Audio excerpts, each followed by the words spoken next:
சென்னை மாநகராட்சியில் மீண்டும் பணி வழங்க கோரி தூய்மை பணியாளர்கள் 151வது நாளாக போராட்டத்தில் ஈடுபட்டு வருகின்றனர். அண்மை செய்தியாக நாம் பார்த்துக் கொண்டிருக்கிறோம். சென்னை அண்ணா சாலையில் தூய்மை பணியாளர்கள் சாலையில் அமர்ந்து போராட்டத்தில் ஈடுபட்டு வருகின்றனர். அண்மை செய்தியாக நாம் பார்த்துக் கொண்டிருக்கிறோம்.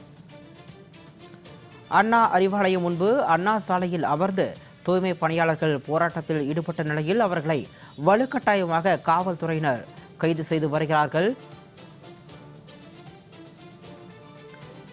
கூடுதல் விவரங்களோடு எமது செய்தியாளர் முத்துக்குமார் இணைப்பில் இருக்கிறார். விவரங்களை கேட்டு பெறலாம். வணக்கம் முத்துக்குமார். பல மாதங்களாக சென்னை மாநகராட்சியில் இழந்த வேலையை மீண்டும் வழங்க கோரி தூய்மை பணியாளர்கள் பல்வேறு கட்ட போராட்டங்களை முன்னெடுத்து வருகிறார்கள். தற்பொழுது அண்ணா அறிவாலயத்தின் முன்பாக போராட்டத்தில் ஈடுபட்டவர்களை காவல்துறையை ஏவி இந்த விளம்பர திமுக அரசு அடக்கி ஒடுக்கி கைது செய்யும் நடவடிக்கைகள் ஈடுபட்டிருக்கிறது. அது போராட்டத்தில் ஈடுபட்டு வரக்கூடிய தூய்மை பணியாளர்களின் கருத்து என்னவாக இருக்கிறது? வணக்கம். அதாவது இவர்களுடைய போராட்டத்தை பொறுத்தவரைக்குமே 2 கோரிக்கைகள் தான். இந்த 2 கோரிக்கைகளை வலியுறுத்தி தான் கிட்டத்தட்ட ஒரு 150 நாட்களுக்கு மேலாக இவர்கள் இந்த போராட்டத்தில் ஈடுபட்டு வருகிறார்கள். அதாவது தூய்மை பணியாளர்களுடைய பணியை என்பது தனியார்களுக்கு வழங்கக்கூடாது, அதே நேரத்தில் எங்களுக்கு பணி நிரந்தரம் செய்ய வேண்டும் என்று வலியுறுத்தி தான் கிட்டத்தட்ட 150 நாட்களுக்கு மேலாக பல்வேறு போராட்டங்களை இந்த தூய்மை பணியாளர்கள் நடத்தி வருகிறார்கள். குறிப்பாக சென்னையில் இருக்கக்கூடிய பல்வேறு பகுதிகளில் இந்த போராட்டம் நடந்து வந்தாலும் அதாவது இந்த போராட்டம் துவங்கும் போது சென்னை மாநகராட்சி அலுவலகம் முன்பாக நடைபெற்றது. இந்த நிலையில இவர்கள் பல கட்ட போராட்டங்கள் பல பகுதிகளில் பல விதமான போராட்டங்கள் நடத்தப்பட்டிருந்தாலும் கூட இதற்கு தொடர்ச்சியாக சம்பந்தப்பட்ட சென்னை மாநகராட்சியும் சரி, அதே போல இந்த அரசும் சரி செவி சாய்க்காமல் இவர்களுடைய தொடர்ந்து வஞ்சித்து வருகக்கூடிய ஒரு சூழல் தான் நம்மளால் பார்க்க முடியுது. தொடர்ச்சியாக நம்ம செய்திகள்லாம் போயிட்டு வருகிறோம். இந்த நிலையில தற்பொழுது இன்றைய தினத்தை பொறுத்த வரைக்குமே சென்னையில பல்வேறு பகுதிகளில் போராட்டம் நடத்த போவதாக அவர்கள் தரப்பிலிருந்து தகவல் வெளியாகின்ற நிலையில சென்னை தேனாம்பேட்டையில் இருக்கக்கூடிய அண்ணா அறிவாலயம் முன்பு தற்பொழுது இவர்கள் இந்த போராட்டத்துல ஈடுபட்டு வருகிறார்கள்.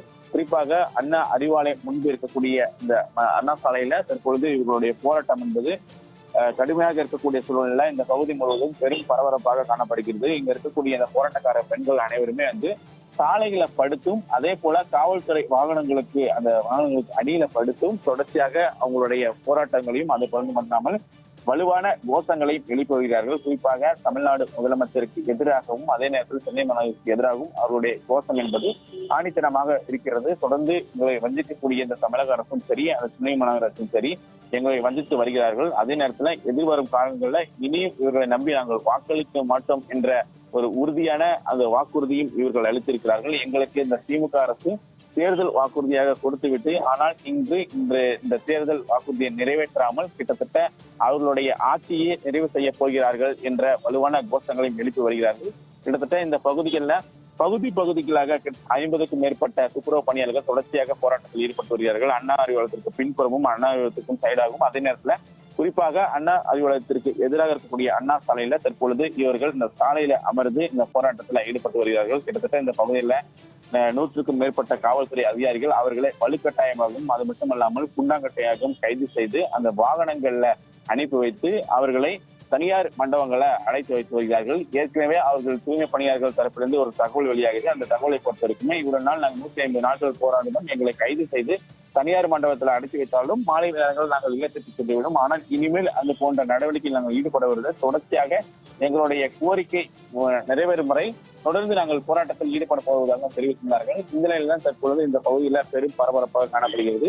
அண்ணா சாலையை பொறுத்த வரைக்குமே சென்னையில் இருக்கக்கூடிய பிரதான சாலைகளில் ஒன்றாக பார்க்கப்படக்கூடிய சாலை. இந்த பகுதியில தினந்தோறும் பல்லாயிரக்கணக்கான வாகனங்களாம் சென்று வருகிறது. அப்படி இருக்கக்கூடிய சூழ்நிலை இந்த அண்ணா சாலையில இந்த தூய்மை பணியாளர்கள் அவர்கள் தற்பொழுது படுத்து இந்த போராட்டத்துல ஈடுபட்டு வரக்கூடிய சூழ்நிலை காரணமாக இந்த பகுதி முழுவதும் கடுமையான போக்குவரத்து நெரிசல் என்பது ஏற்பட்டிருக்கிறது. இந்த போக்குவரத்து நெரிசலை கட்டுப்படுத்துவதற்காக காவல்துறை ஒரு பக்கம் நடவடிக்கை எடுத்தாலும் அதே சூழ்நிலையில இந்த பகுதிகளில் வரக்கூடிய அந்த துப்புரவு பணியாளர்கள் தொடர்ந்து அவர்களை கைது செய்து வாகனத்தில் அனுப்பி வைக்கக்கூடிய ஒரு சூழல் இருக்கிறது. இருந்தாலும் கூட தொடர்ந்து அவர்களை வாகனத்தில் அனுப்பி வைத்தாலும் கூட வாகனத்தில் இருந்து கொண்டு கூட அவங்க தொடர்ச்சியாக அந்த கோஷங்களை எழுப்பி வரக்கூடிய ஒரு சூழல் தான் இருக்கிறது. தொடர்ந்து நாங்கள் துன்பப்படுத்தப்படுகிறோம். கிட்டத்தட்ட ஜனநாயக நாட்டுல நாங்களும் மனிதராக வாழ்ந்து வருந்தாலும் கூட எங்களுடைய போராட்டத்திற்கு அனுமதி அளிக்காமல் இந்த காவல்துறை வந்து அராஜக போக்கில ஈடுபட்டு வருவதாகவும் இந்த தூய்மை பணியாளர்கள் தரப்பிலிருந்து மிகப்பெரிய குற்றச்சாட்டாக இருக்கிறது. ஒரு பக்கம் இந்த திமுக அரசும் அதே போல இந்த சென்னை மாநகராட்சியும் எங்களை தொடர்ந்து வஞ்சிக்கு வரக்கூடிய சூழல்ல இன்று போராடக்கூடிய எங்களை நிம்மதியாக போராட முடியாமல் அளவிற்கு இந்த காவல்துறை அதிகாரிகள் அடக்குமுறையில ஈடுபட்டு வருகிறார்கள். ஏற்கனவே நாங்கள் போராட்டம் நடத்தினாலும் இந்த காவல்துறைக்கு எதிராகவும் நாங்கள் போராட வேண்டிய ஒரு சூழலுக்கு நாங்கள் தள்ளப்பட்டிருப்பதாக தூய்மை பணியாளர்கள் தரப்பிலிருந்து மிகப்பெரிய ஒரு குற்றச்சாட்டாக வைக்கப்பட்டிருக்கிறது. இந்த சூழல் தான் தொடர்ச்சியாக நாங்கள் போராடி கொண்டிருக்கிறோம்.